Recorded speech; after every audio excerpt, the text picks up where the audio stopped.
na sa Icon Siam. Icon Siam na ako guys. Uli na ko.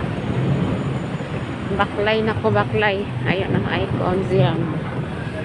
Baklay na si ako guys. Nagdala ko sa akong bagahe. Ayun oh. Hindi pa na grocery ang mga amo. Nangaon pa. Uli na ko muna. Kaya maragi akong utanga. Buhaton. Ayan. Thank you guys.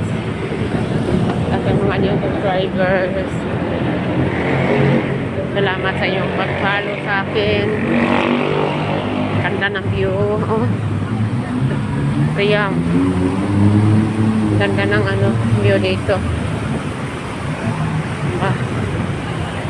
Ayun. Tatawid ako dito. Tatawid tayo. Marami mga bag nila. Ano? Icon Siam. Ayan, tatawid na kami. Bahala namang sakyanan siya. Tawid kami ay. Tawid kami guys. Doon sana ako dadaan sa loob ng market. Malaking grocery dyan sa Icon. Kaya lang iikot naman ako.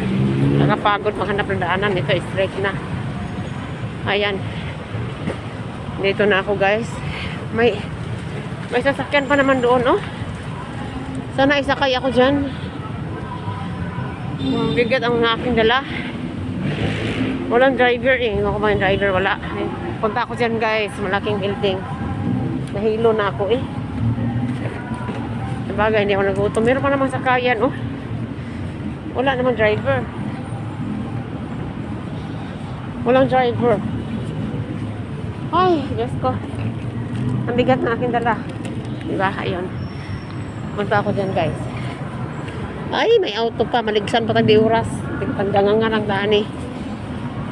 Ganganga. Dito tayo dumaan. Ay, nako. Ay. Oops! Ay, residence. Ở không này không? 6th floor. Mr. Lee. Ay, I don't have card, no? Atensya.